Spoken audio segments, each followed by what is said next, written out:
বিশ্বনবী সাল্লাল্লাহু আলাইহি ওয়াসাল্লাম বললেন, ইন্নার রাজুলা লা ইউহরামুর রিজকা বিয-যামবিল্লাযী ইউসিবুহু ওয়ালা ইউরাদ্দুল কদরু ইল্লা বিদ-দুআ ওয়ালা ইয়াজিদু ফিল উমরি ইল্লাল বিররু। বিশ্বনবী সাল্লাল্লাহু আলাইহি ওয়াসাল্লাম বললেন, একজন মানুষ রিজিক থেকে বঞ্চিত হয় তার গুনাহের কারণে, ওয়ালা ইউরাদ্দুল কদরু ইল্লা বিদ-দুআ। পাশাপাশি তিনি আরেকটি মেসেজ এই হাদিসে দিয়েছেন, সেটা হচ্ছে মানুষের ভাগ্য দোয়ার মাধ্যমে আল্লাহ পরিবর্তন করে থাকেন। সকলে বলে সুবহানাল্লাহ। ওয়ালা ইয়াজিদু ফিল উমরি ইল্লাল বিররু, এবং মানুষের হায়াতকে আল্লাহ পাক সৎকর্ম নেক কর্মের মাধ্যমে বৃদ্ধি করে থাকেন। সকলে বলে সুবহানাল্লাহ। আমার ভাইয়েরা, দুইটা তথ্য এখানে দেওয়া হয়েছে। প্রথম তথ্য হচ্ছে দোয়ার মাধ্যমে আল্লাহ পাক তাকদীরে মুআল্লাক, যেটা পরিবর্তনশীল তাকদীর, এই তাকদীর পরিবর্তন করেন। তার মানে নেগেটিভ থাকলে আল্লাহ পাক তার জন্য পজিটিভ ফয়সালা গ্রহণ করেন। সকলে বলে সুবহানাল্লাহ। পাশাপাশি ওয়ালা ইয়াজিদু ফিল উমরি ইল্লাল বিররু, এবং সৎকর্মের মাধ্যমে আল্লাহ তার হায়াতকে বৃদ্ধি করেন। এই হাদিসের দুটি ব্যাখ্যা, এই অংশের দুইটা ব্যাখ্যা। প্রথম ব্যাখ্যা হচ্ছে আল্লাহ পাক হয়তো তার তাকদীরে পরিবর্তন এনে তার জন্য যে নির্ধারিত সময় সেটাকে বাড়িয়ে দেন। সকলে বলে সুবহানাল্লাহ। পাশাপাশি এর আরেকটি ব্যাখ্যা হচ্ছে, যদিও তার হায়াত নির্ধারিত থাকে, কিন্তু তার সৎকর্মের মাধ্যমে নেক আমলের মাধ্যমে যুগ যুগ ধরে তার নাম এবং সুনাম আল্লাহ পাক পৃথিবীতে অবশিষ্ট রাখেন। ইন্নাল হামদুলিল্লাহ আলহামদুলিল্লাহি নাহমাদুহু ওয়া নাস্তাঈনুহু ওয়া নাস্তাগফিরুহু ওয়া নু'মিনু বিহি ওয়া নাতাওয়াক্কালু আলাইহি ওয়া নাউযু বিল্লাহি মিন শুরুরি আনফুসিনা ومن سيئات أعمالنا من يهده الله فلا مضل له ومن يضلله فلا هادي له ونشهد أن لا إله إلا الله وحده لا شريك له ونشهد أن سيدنا وحبيبنا وشفيعنا ومولانا محمدا عبده ورسوله أما بعد فأعوذ بالله من الشيطان الرجيم بسم الله الرحمن الرحيم ولو أن أهل القرى آمنوا واتقوا لفتحنا عليهم بركات من السماء والأرض وقال رسول الله صلى الله عليه وسلم لو توكلتم على الله حق توكله لرزقكم كما يرزق الطير تغدو خماصا وتروح بطانا صدق الله العظيم وصدق رسوله النبي الكريم ونحن على ذلك لمن الشاهدين والشاكرين والحمد لله رب العالمين محترم মুআজ্জাজ সম্মানিত মুসল্লিয়ান ইকরাম, আল্লাহ রাব্বুল আলামিনের দরবারে অসংখ্য অগণিত শুকর আদায় করছি, যিনি আমাদেরকে পবিত্র জুমার নামাজ আদায় করার জন্য মসজিদে আসার ও বসার তৌফিক দান করেছেন। এজন্য অন্তরের অন্তঃকরণ থেকে আল্লাহ পাকের শুকর আদায় করি। সকলে বলি আলহামদুলিল্লাহ। লাখো কোটি দরুদ সালাম বর্ষিত হোক বিশ্ব মানবতার মুক্তির কাণ্ডারি আমাদের সকলের প্রিয় নবী রহমাতুল্লিল আলমিনের উপরে দরুদ পড়ি, সকলে পড়ি সাল্লাল্লাহু আলাইহি ওয়াসাল্লাম। সম্মানিত উপস্থিতি, মহান আল্লাহ হচ্ছেন রিজিক দাতা। এই মহাবিশ্বে যা কিছু রয়েছে সব কিছুর রিজিকের দায়িত্ব হচ্ছে আল্লাহ রাব্বুল আলামিনের জিম্মাদারিতে। আল্লাহ রাব্বুল আলামিন সকল কিছুর রিজিকের ব্যবস্থা করেন।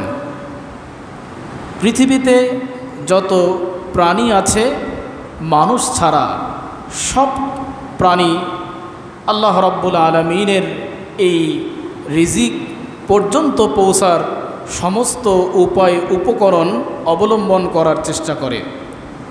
শুধুমাত্র মানুষ এমন একটি প্রাণী যারা আল্লাহর নির্ধারিত রিজিক পর্যন্ত পৌঁছার জন্য যে সমস্ত উপায় অবলম্বন করা দরকার সেই সমস্ত উপায় তারা অবলম্বন করতে পারে না, যার ফলে দেখা যায় পৃথিবীর সমস্ত প্রাণী তাদের নির্ধারিত রিজিক পর্যন্ত পৌঁছাতে পারলেও মানুষ তাদের নির্ধারিত রিজিক পর্যন্ত সহজে পৌঁছাতে পারে না।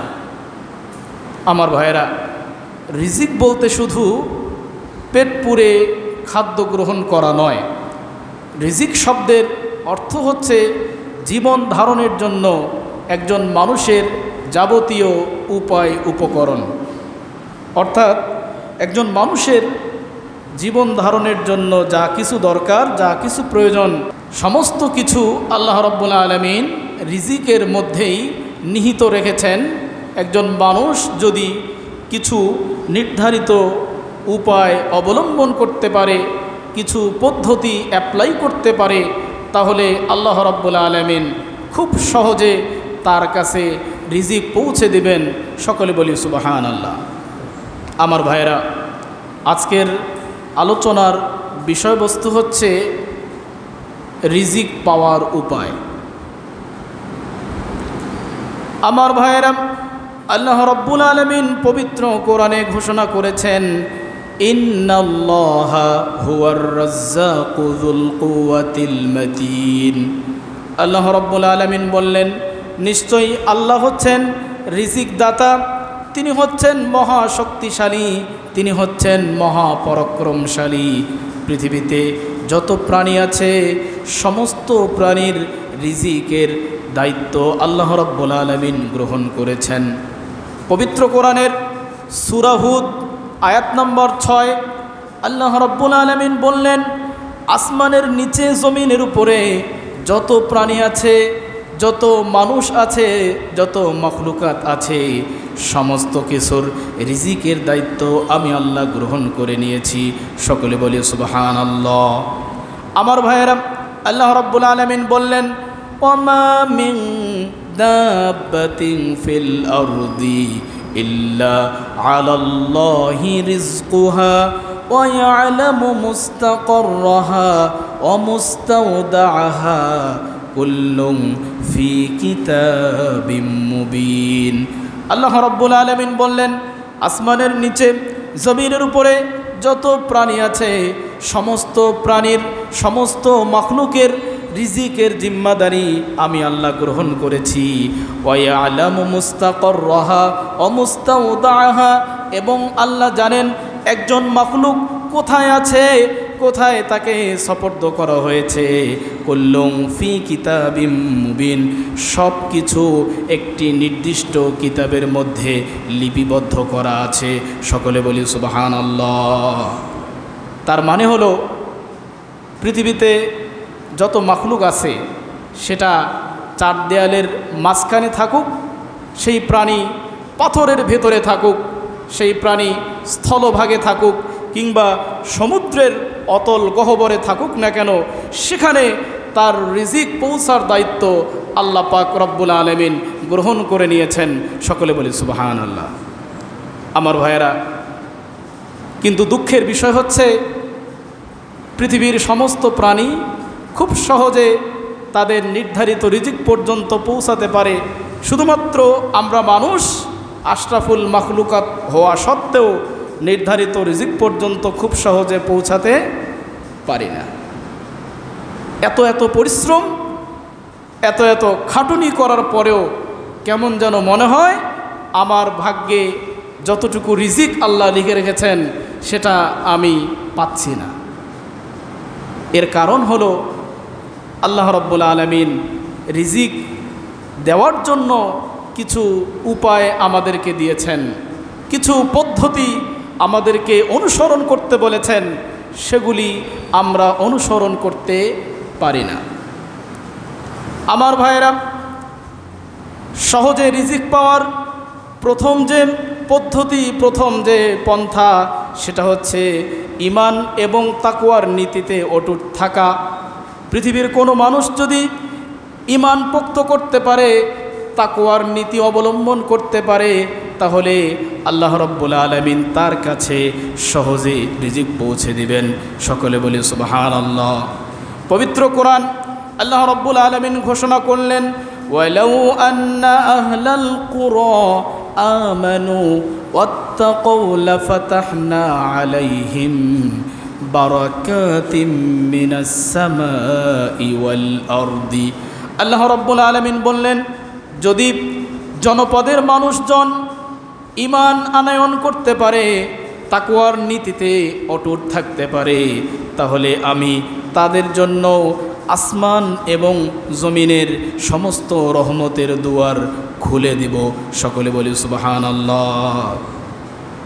আমার ভাইয়েরা, আসমানের রহমতের দরজা যখন আল্লাহ পাক খুলে দেবেন, মুষলধারে আকাশ থেকে রহমতের বৃষ্টি আল্লাহ পাক বর্ষণ করবেন, জমিন উর্বর হবে, সেই জমিনে মানুষের জন্য আল্লাহ পাক রিজিক আবাদ করবেন, রিজিকের ব্যবস্থা করবেন।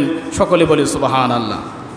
কিন্তু আমরা ঈমান শক্ত করতে পারি না, আমরা তাকওয়ার নীতি অবলম্বন করতে পারি না, যার কারণে দেখা যায় যখন বৃষ্টির প্রয়োজন তখন আকাশ থেকে বৃষ্টি পড়ে না, যখন রোদের প্রয়োজন আকাশ থেকে তখন রোদের ব্যবস্থা হয় না। এর কারণ হচ্ছে আমরা প্রথম যে শর্ত ঈমান এবং তাকওয়া, এই শর্ত এখনো পর্যন্ত পুরা করতে পারিনি। আমার ভাইয়েরা, রিজিক পাওয়ার দ্বিতীয় নম্বর শর্ত আল্লাহর উপরে তাওয়াক্কুল করা, আল্লাহর উপরে ভরসা করা। বিশ্বনবী সাল্লাল্লাহু আলাইহি ওয়াসাল্লাম হাদিসের মধ্যে বললেন, লাউ তাওয়াক্কালতুম আলাল্লাহি হাক্কা তাওয়াক্কুলিহি লা রাযাকাকুম কামা ইয়ারযুকুত তায়রা তাগুদু খিমাসান ওয়া তারুহু বিতানান। আমার ভাইয়েরা, আল্লাহ রাব্বুল আলামিন বললেন, যদি তোমরা যথাযথভাবে আল্লাহর উপরে ভরসা করতে পারো, তাওয়াক্কুল করতে পারো, তাহলে তিনি তোমাদেরকে রিজিক দান করবেন যেভাবে তিনি পাখিদেরকে রিজিক দান করেন। তাগুদু খিমাসান ওয়া তারুহু বিতানান। একটি পাখি সকালবেলা তার বাসা থেকে, তার নিড় থেকে খালি পেটে বের হয়, সন্ধ্যাবেলা আনন্দ চিত্তে ভর পেটে সে তার নিড়ে ফিরে যায়। সকলে বলি সুবহানাল্লাহ। হাদিসটি চমৎকার একটি হাদিস। বিশ্বনবী বললেন, যদি আল্লাহর উপরে যথাযথভাবে তোমরা ভরসা করতে পারো, তাহলে একজন পাখিকে আল্লাহ যেভাবে রিজিক দান করছেন, ঠিক সেভাবেই তোমাদের কাছে আল্লাহ তোমাদের রিজিক পৌঁছে দেবেন। সকলে বলে সুবহানাল্লাহ। কারণ একটি পাখি সকালবেলা আনন্দ চিত্তে তার বাসা থেকে বের হয়, সারাদিন আকাশে ঘোরাফেরা করে, উড়াউড়ি করে, এ ডাল থেকে ও ডালে নাচানাচি করে, আর সে আল্লাহর শুকরিয়া আদায় করে, যার কারণে সকালবেলা খালি পেটে বের হলেও সন্ধ্যাবেলা যখন সে তার নিড়ে, তার বাসায় যখন সে ফিরে যায়, তখন ভরা পেটে আল্লাহ তাকে তার বাসা পর্যন্ত পৌঁছে দেন। সকলে বলে সুবহানাল্লাহ।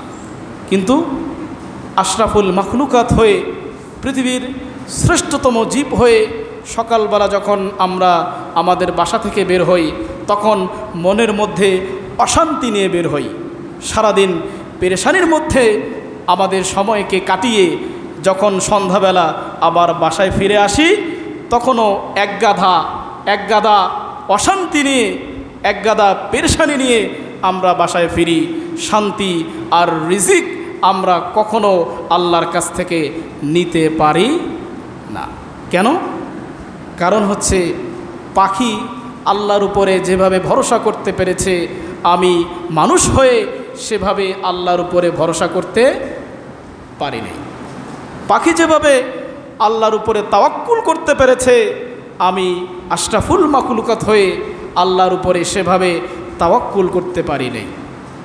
আমার ভাইয়েরা, পাখির এই চমৎকার জীবন সম্পর্কে আল্লাহ রাব্বুল আলামিন বললেন, আওয়ালাম ইয়ারাউ ইলাত তায়রি ফাওকাহুম সাফাতিন ওয়া ইয়াকবিদনা মা ইউমসিকুহুন্না ইল্লার রহমান ইন্নাহু বিকুল্লি শাইইন বাসীর। আল্লাহ রাব্বুল আলামিন বললেন, দেখে নাকি তারা পাখিটি কেমন উড়িয়া বেড়ায়, শূন্যের পরে মেলে দুটি লঘু ডানা, আবার এসে কভু ডানা গোটাইয়া চলে, পরে না তো কভু শূন্যে রাখিছে ভিন্ন সে এক প্রভু। সকলে বলি সুবহানাল্লাহ।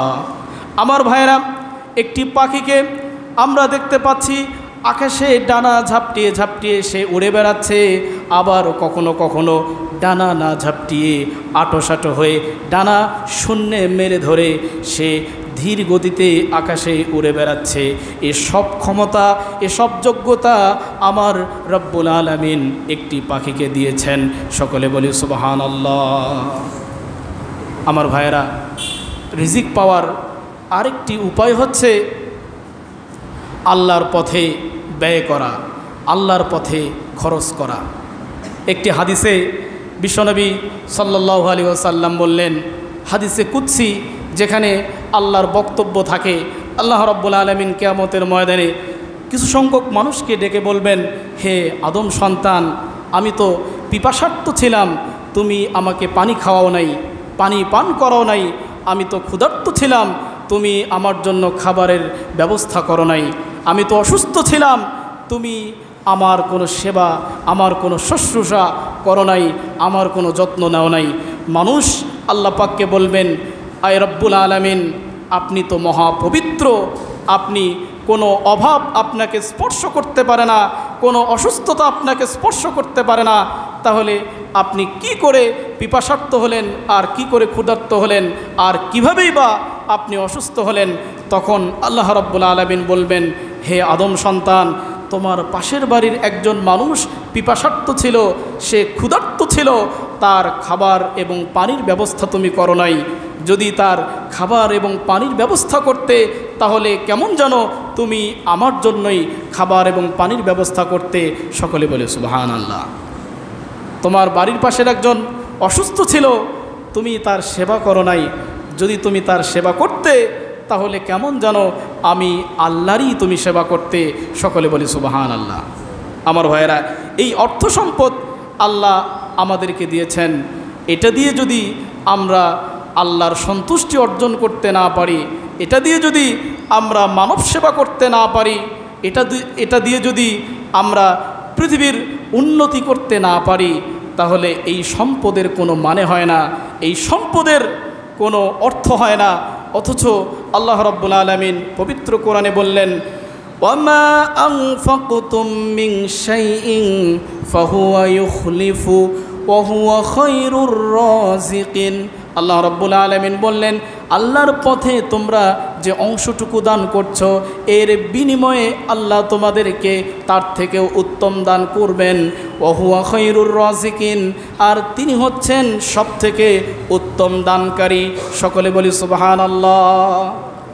মানব সেবায় যদি আমি আমার অর্থকে ব্যয় করি, আদতে বাহ্যিক দৃষ্টিকোণ থেকে মনে হবে আমার সম্পদ থেকে কিছু অংশ কমে গেল, কিন্তু এই সম্পদের মধ্যে আল্লাহ রাব্বুল আলামিন কুদরতি হাত দিয়ে বরকত দান করবেন, যার কারণে কখনো কোনো দিন আমার সম্পদ কমবে না। সকলে বলে সুবহানাল্লাহ। কিন্তু আমি যদি কৃপণতা করি, সম্পদকে গচ্ছিত রাখি, সঞ্চিত রাখি, সারাদিন সম্পদ গণনা করি, তাহলে এই সম্পদে আল্লাহ পাক কখনো বরকত দান করবেন না। আর এই বরকত ছাড়া সম্পদ কখনো আপনার কাছে থাকবে না। আমার ভাইয়েরা, আরেকটি উপায় হচ্ছে রিজিক পাওয়ার আল্লাহ পাকের শুকর আদায় করা। যখন কেউ আল্লাহর কাছ থেকে রিজিক পাওয়ার পরে শুকর আদায় করবে, তখন আল্লাহ তার এই রিজিক, তার এই অর্থ সম্পদকে বাড়িয়ে দেবেন। সকলে বলে সুবহানাল্লাহ। আমার ভাইয়েরা, আল্লাহ রাব্বুল আলামিন বললেন, লাইন শাকারতুম লাযীদান্নাকুম ওয়া লাইন কাফারতুম ইন্না আযাবি লাশাদীদ। আল্লাহ রাব্বুল আলামিন বললেন, আমি তোমাদেরকে যে নিয়ামত দিয়েছি, যে রিজিক দিয়েছি, এটা পেয়ে যদি তোমরা শুকর আদায় করো, আমার উপরে খুশি থাকো, যদি কৃতজ্ঞতা প্রকাশ করতে পারো, তাহলে আমি তোমাদের এই সম্পদ, এই রিজিক, এই নিয়ামতকে আরও বাড়িয়ে দেব। সকলে বলি সুবহানাল্লাহ। কিন্তু আমরা কি শুকর আদায় করি নাকি?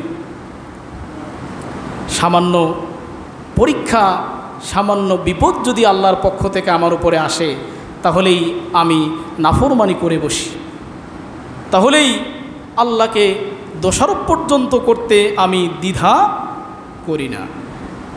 তাহলে আল্লাহর উপরে সন্তুষ্টি প্রকাশ যদি আমি করতে না পারি, তাহলে কিভাবে তিনি আমার উপরে সন্তুষ্টি প্রকাশ করবেন?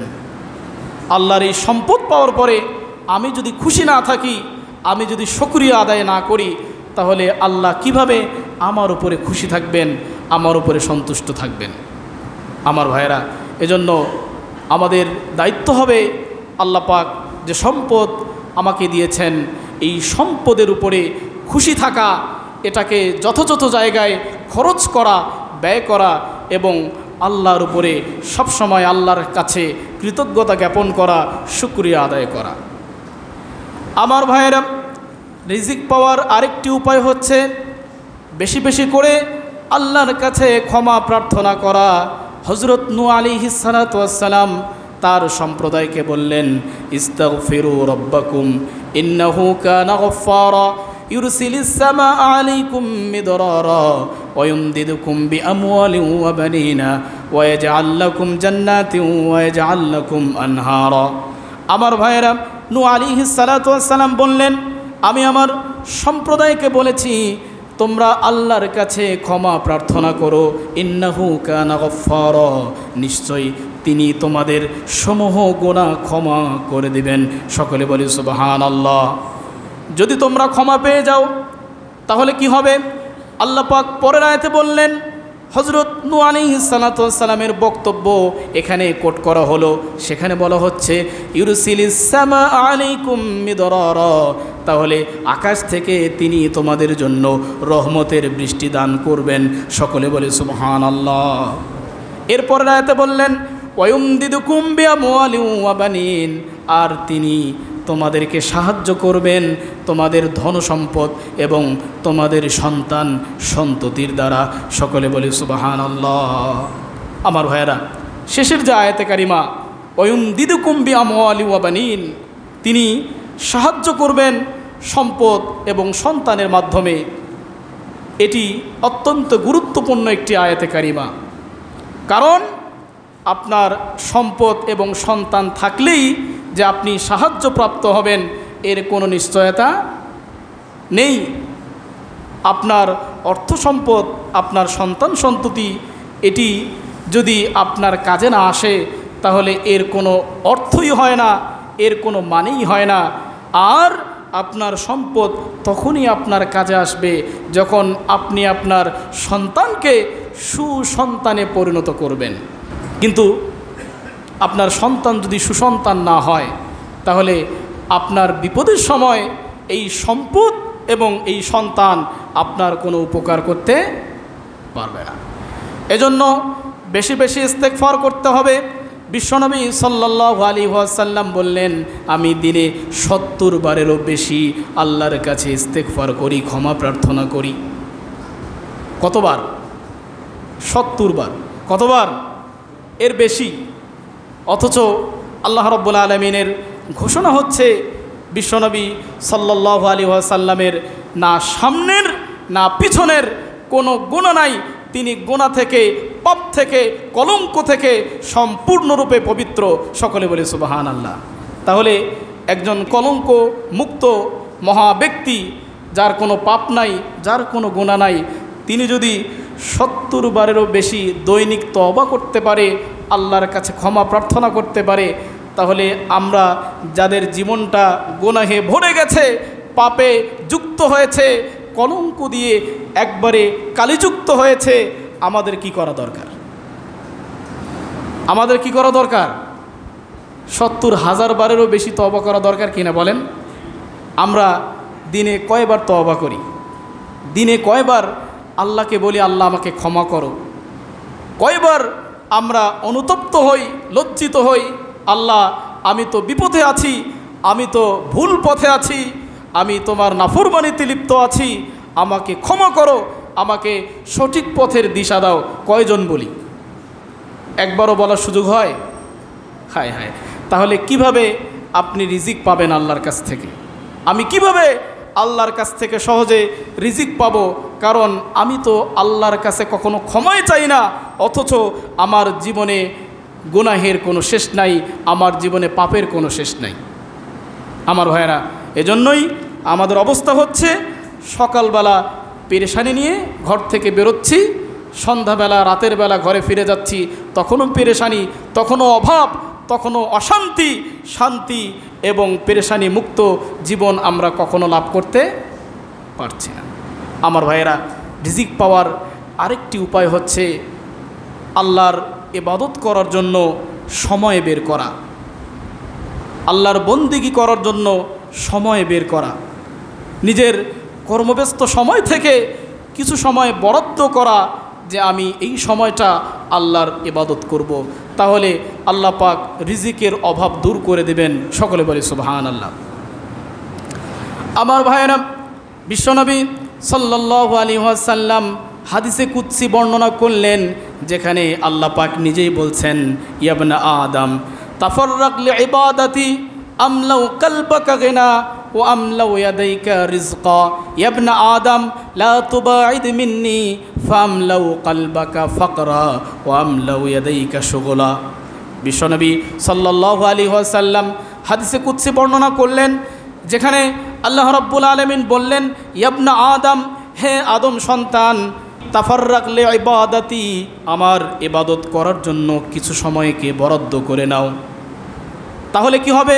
আল্লাহ বললেন, আমলাউ কলবাকা গিনা, তাহলে আমি তোমার অন্তরকে ধনী বানিয়ে দেব। সকলে বলি সুবহানাল্লাহ। ও আমলাউ ইয়াদাইকা রিজকা, আমি তোমার হাতকে রিজিকের জন্য প্রসারিত করে দেব। সকলে বলি সুবহানাল্লাহ। পাশাপাশি তিনি বিপরীতমুখী কথাও বললেন, ইয়া আদম লা তুবাইদ মিন্নি, হে আদম সন্তান, তুমি আমার থেকে দূরে সরিও না, আমার থেকে দূরে সরে যেও না। তাহলে যদি দূরে সরে যাও তাহলে কি করবে? আল্লাহ বললেন, ফামলাউ কলবাকা ফাকরা, আমি তোমার অন্তরকে দারিদ্র দিয়ে একবারে বিনষ্ট করে দেব। সকলে বলি নাউজুবিল্লাহ। ও আমলাউ ইয়াদাইকা শুগলা, আর আমি তোমার এই হাতকে ব্যস্ত করে দেব, এমন ব্যস্ত, সারা জীবন তুমি কাজ করবে, সারা জীবন তুমি ব্যস্ত থাকবে, কিন্তু কখনোই তোমার সম্পদে, কখনোই তোমার রিজিকে বরকত হবে না। সকলে বলি নাউজুবিল্লাহ। আছে না এরকম মানুষ আমাদের সমাজে? আমাদের জীবন এরকম আছে না নাই? অনেক কাজ করি, অনেক উপার্জন করি, আমাদের কর্মস্থলে অনেক সময় ব্যয় করি, তারপরেও অভাব দূর হয় না, তারপরেও মনের মধ্যে যে স্যাটিসফ্যাকশান এটা আসে না, তৃপ্তি আসে না। মনে হয় আমার আরও কিছু কমতি আছে, আরও কিছু দরকার, এখনও পূর্ণতা আসে নাই। এর কারণ হচ্ছে আল্লাহ পাক নিষেধ করলেন, ইয়া আদম লা তুবাইদ মিন্নি, হে আদম সন্তান, তুমি আমার থেকে দূরে সরে যেও না। আমরা কি আল্লাহর কাছাকাছি আছি না দূরে সরে গেছি? অথচ আল্লাহ পাক বললেন, অহুয়া আকরাবু মিন হাবলিল ওয়ারিদ, তিনি আমাদের এই রগের থেকে, শিরক থেকে, যেটা আমাদের মাথার কাছে আছে, এই রগটা আমাদের যতটা কাছে তার থেকেও আল্লাহ পাক আমাদের বেশি কাছে। সকলে বলে সুবহানাল্লাহ। এত কাছে থাকা সত্ত্বেও আমি আল্লাহর থেকে দূরে সরে যাচ্ছি। তাহলে আমার অভাব থাকবে না তো কার অভাব থাকবে? আমার বিপদ আসবে না তো কার বিপদ আসবে? আমি অশান্তিতে থাকবো না তো কে অশান্তিতে থাকবে? কারণ অশান্তি তো আমি কিনে নিয়েছি। এই অভাব অনটন তো আমার হাতের কামাই, আমার পরিণতি, আমার গুনাহের ফল। কারণ আমি তো আল্লাহর কাছে যাচ্ছি না। একটা হাদিসে আছে, আল্লাহ পাক বিশ্বনবী সাল্লাল্লাহু আলাইহি ওয়াসাল্লাম বললেন, কেউ যদি আল্লাহর কাছে এক হাত অগ্রসর হয় তাহলে আল্লাহ তার দিকে 2 হাত অগ্রসর হয়। কেউ যদি আল্লাহর কাছে হেঁটে হেঁটে অগ্রসর হয় তাহলে আল্লাহর রহমত তার কাছে দৌড়ে দৌড়ে অগ্রসর হয়। সকলে বলি সুবহানাল্লাহ। তাহলে আমাদের অবস্থা হচ্ছে আমরা আল্লাহর কাছে যাওয়ার কোনো চেষ্টাই করি না। আমার ভাইয়েরা, রিজিক পাওয়ার আরেকটি উপায় হচ্ছে নাফরমানি পরিত্যাগ করা, গুনাহ পাপ ত্যাগ করা। বিশ্বনবী সাল্লাল্লাহু আলাইহি ওয়াসাল্লাম বললেন, ইন্নার রাজুলা লা ইউহরামুর রিজকা বিয-যামবিল্লাযী ইউসিবুহু ওয়ালা ইউরাদ্দুল কদরু ইল্লা বিদ-দুআ ওয়ালা ইয়াজিদু ফিল উমরি ইল্লাল বিররু। বিশ্বনবী সাল্লাল্লাহু আলাইহি ওয়াসাল্লাম বললেন, একজন মানুষ রিজিক থেকে বঞ্চিত হয় তার গুনাহের কারণে। ওয়ালা ইউরাদ্দুল কদরু ইল্লা বিদ-দুআ, পাশাপাশি তিনি আরেকটি মেসেজ এই হাদিসে দিয়েছেন, সেটা হচ্ছে মানুষের ভাগ্য দোয়ার মাধ্যমে আল্লাহ পরিবর্তন করে থাকেন। সকলে বলে সুবহানাল্লাহ। ওয়ালা ইয়াজিদু ফিল উমরি ইল্লাল বিররু, এবং মানুষের হায়াতকে আল্লাহ পাক সৎকর্ম নেক কর্মের মাধ্যমে বৃদ্ধি করে থাকেন। সকলে বলে সুবহানাল্লাহ। আমার ভাইয়েরা, দুইটা তথ্য এখানে দেওয়া হয়েছে।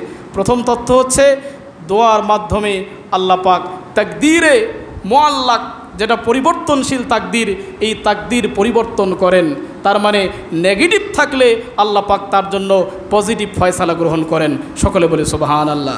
পাশাপাশি ওয়ালা ইয়াজিদু ফিল উমরি ইল্লাল বিররু, এবং সৎকর্মের মাধ্যমে আল্লাহ তার হায়াতকে বৃদ্ধি করেন। এই হাদিসের দুটি ব্যাখ্যা, এই অংশের দুইটা ব্যাখ্যা। প্রথম ব্যাখ্যা হচ্ছে আল্লাহ পাক হয়তো তার তাকদীরে পরিবর্তন এনে তার জন্য যে নির্ধারিত সময় সেটাকে বাড়িয়ে দেন। সকলে বলি সুবহানাল্লাহ। পাশাপাশি এর আরেকটি ব্যাখ্যা হচ্ছে, যদিও তার হায়াত নির্ধারিত থাকে, কিন্তু তার সৎকর্মের মাধ্যমে নেক আমলের মাধ্যমে যুগ যুগ ধরে তার নাম এবং সুনাম আল্লাহ পাক পৃথিবীতে অবশিষ্ট রাখেন। এভাবেই সে পৃথিবী থেকে মরে গেলেও কেমন যেন পৃথিবীতেই বেঁচে থাকে, মানুষের মাঝে আল্লাহ পাক তাকে বাঁচিয়ে রাখেন। সকলে বলে সুবহানাল্লাহ। আমার ভাইয়েরা, রিজিক পাওয়ার আরেকটি উপায় হচ্ছে আত্মীয়তার সাথে সম্পর্ক অটুট রাখা। বিশ্বনবী সাল্লাল্লাহু আলাইহি ওয়াসাল্লাম বললেন, মান সাররাহু আই ইউবসাতা লাহু ফি রিজকিহি আও ইউনসা লাহু ফি হায়াতিহি ফালইয়াসিল রহিমাহু। বিশ্বনবী বললেন যে ব্যক্তি চায় তার রিজিকে বৃদ্ধি হোক, যে চায় তার মৃত্যুর পরেও সুনাম সুখ্যাতি পৃথিবীতে অটুট থাকুক, সে যেন আত্মীয়তার সম্পর্ক অটুট রাখে, ঠিক রাখে। সকলে বলে সুবহানাল্লাহ।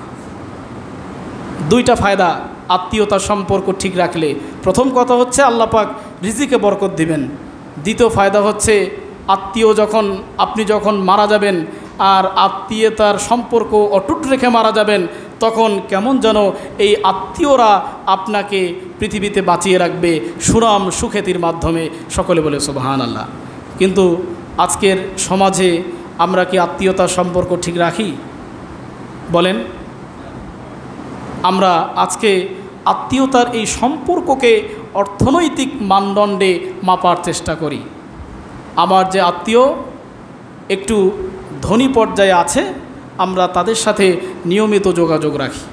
আর যে আত্মীয় দরিদ্র অবস্থায় আছে, সেই আত্মীয়দের খবর আমরা কখনো নেওয়ার চেষ্টা করি না।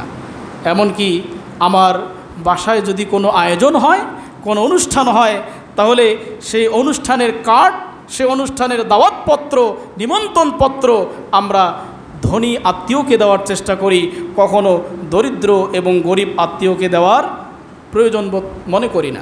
এবং পাশাপাশি আরেকটি ট্রেডিশন আমাদের সমাজে প্রচলিত আছে, সেটি হচ্ছে আত্মীয়তা থেকে আমরা দূরে সরে গেছি আর বিভিন্ন রক্তের সম্পর্কের বাইরের বিভিন্ন বন্ধু বান্ধব, বন্ধু মহল আমরা তৈরি করেছি। ঠিক কি না? তাদের সাথে আমাদের খুব ভালো সম্পর্ক, কিন্তু আত্মীয়দের সাথে কোনো যোগাযোগ নাই। আমার ভাইরা, বিশ্বনবী সাল্লাল্লাহু আলাইহি ওয়াসাল্লামকে আল্লাহ রাব্বুল আলামিন প্রথম যে নির্দেশনা দিয়েছেন সেটি হচ্ছে, হে নবী, আপনি আপনার আত্মীয়দের সতর্ক করুন, তাদেরকে ঈমানের দাওয়াত দিন। সকলে বলে সুবহানাল্লাহ। কু আনফুসাকুম ওয়া আহলিকুম নারা। আল্লাহ পাক বললেন, জাহান্নাম থেকে তোমরা আগে নিজেকে রক্ষা করো, তারপরে তোমাদের পরিবারকে রক্ষা করো। তারপরে পরিবারের পরে কাদের অবস্থান আসে? আত্মীয়। এই কথাটা এখানে নাই। আর আরেকটি অর্থে যদি আপনি ধরেন, তাহলে পরিবারটাও তো আমাদের আত্মীয়। পরিবারটা আত্মীয় না? পরিবারটাও আত্মীয়। তাহলে আত্মীয়দের যে মর্যাদা এটা অনেক বেশি, কিন্তু আজকের সমাজে আত্মীয়দের সাথে আমরা সম্পর্ক নষ্ট করি সামান্য জমিজমা নিয়ে, সামান্য অর্থনৈতিক বিভিন্ন খাত নিয়ে আমরা তাদের সাথে ঝগড়া করি, তাদের সাথে কেস কারবার পর্যন্ত করি, এমনকি একজন আরেকজনের চেহারা পর্যন্ত দেখার ইচ্ছা পোষণ করি না। আমার ভাইয়েরা, আল্লাহ পাক আমাদের সকলকে বোঝার ও আমল করার তৌফিক দান করুন। সকলে পড়ি আল্লাহুম্মা আমিন। আল্লাহ পাক আমাদের সকলকে আমাদের নির্ধারিত রিজিক পর্যন্ত সহজে পৌঁছাবার তৌফিক দান করুন। সকলে পড়ি আল্লাহুম্মা আমিন। ওয়া আখিরু দাওয়ানা আনিল হামদুলিল্লাহি রাব্বিল আলামিন। যারা আমরা সুন্নত পড়ি নাই, সুন্নত পড়িনি।